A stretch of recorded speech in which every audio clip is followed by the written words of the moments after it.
Hello, this is Jess Hay from Creative Cards to You. Well, my regular Misti broke because I dropped it, and I saw this on Amazon and I got it. It's in the $30 range. I took it out of the box and just kind of felt the door and looked at it. There is a felt backing on the back so it doesn't slide around. The base of it is plastic that is magnetized, and there's a grid printed on the door that will be helpful for lining up sentiments or such things. It said there is a non-slip mat, but I couldn't find it. Stick around to see when I discover it. It doesn't come with a magnet. The first thing I noticed is there are no sides to it, so you couldn't put a card base flush against anything, like I'm used to in both the mini Misti and the regular Misti.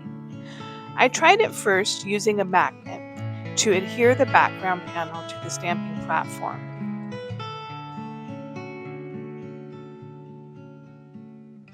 I used this stamp from All and Create. The door picked up the stamp easily. I rubbed off the stamp as it's my first time using it so it would stamp better, and then I brushed my panel with anti-static powder from Simon Says Stamp. I inked the stamp up with VersaFine Onyx ink, and I pressed down on the door with the pressure tool. It did stamp, but I needed a second stamping, so I did it again.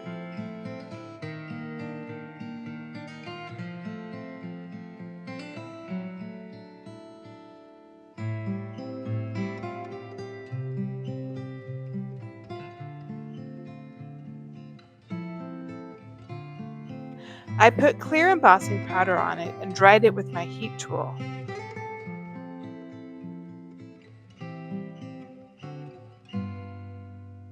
Next, I put a grip mat in the stamping platform from Waffle Flower. This one is well used, and I noticed it doesn't grab things as well. It seemed to work in my original Misti, but I don't know if that was because the Misti had sides. I also realized that I am really used to corners for orienting panels. I have these positioning pieces I got from Amazon years ago that I can use as a workaround. I put another stamp from All and Create on the panel. When I went to pick it up with the door, my panel didn't stay stuck to the grip mat. So for a workaround, I used low-tack tape to adhere it to the grip mat.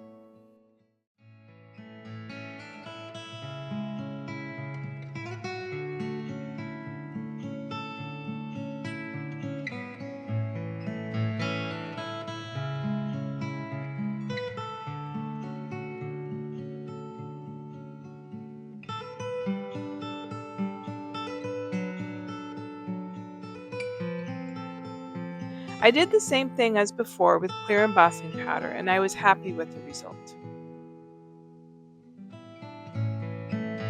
I wanted to try the same stamp with my mini Misti, so I followed the same process. I used magnets to adhere the panel to the platform, and I did need to stamp it multiple times, just as with the generic stamping platform.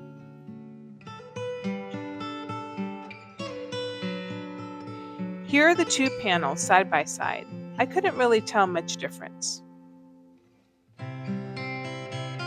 One reason I use the Misti is for mass-producing cards that have text stamps. So I wanted to try it with the generic stamp positioner to see how it would be for doing that. I used the positioning tool to put the card base on the grip mat. Now I'm using gloves because this blue ink from Catherine Pooler is potent and stains my fingers easily.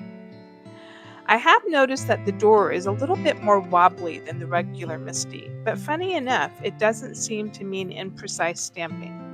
Just something I've noticed. I tried this with two different cards, and it worked again. Now, when I was cleaning the door, I noticed that it smudged. This is where the anti-stick mat is. You could maybe use this and put it on the magnetic base instead of a grip mat. It is very thin and it tears easily. I don't think I will be using it, but if you're careful with it, you can get it off the door and put it on the base to hold your projects in place if you want to.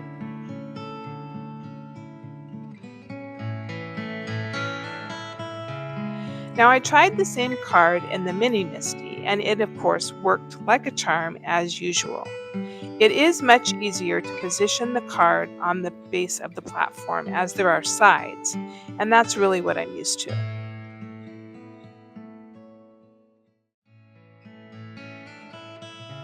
Here are the two cards using the different stamping platforms, and I couldn't tell the difference. Now, to finish the cards off, one reason I like this larger size is I don't have to cut a larger piece of cardstock or a jelly print to have it fit in the mini Misty. I can also see myself really liking the fact that the paper could stick up on top and that I can rotate the paper to get multiple stamps. That's not as easy to do in the mini Misty, or even with a stamping platform that has sides. I think I might go to using magnets with this to adhere the paper to the pad, as my grip mat is not that grippy. I stamped and embossed these light bulbs from All in Create with clear embossing powder, and I cut them out.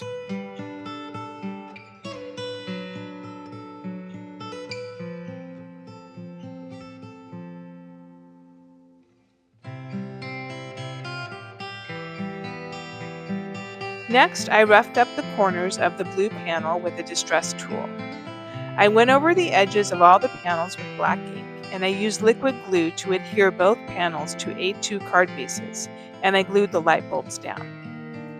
I also went over the sentiment cutouts with black ink for more definition.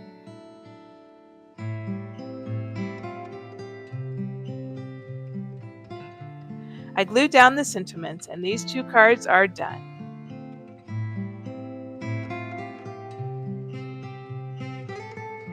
For the final card, I cut out this gear die cut from All in Create and thought it would be a grounding element for the bird to look like it's sitting on something. So I glued it down to the panel and then glued the background panel to an A2 card base.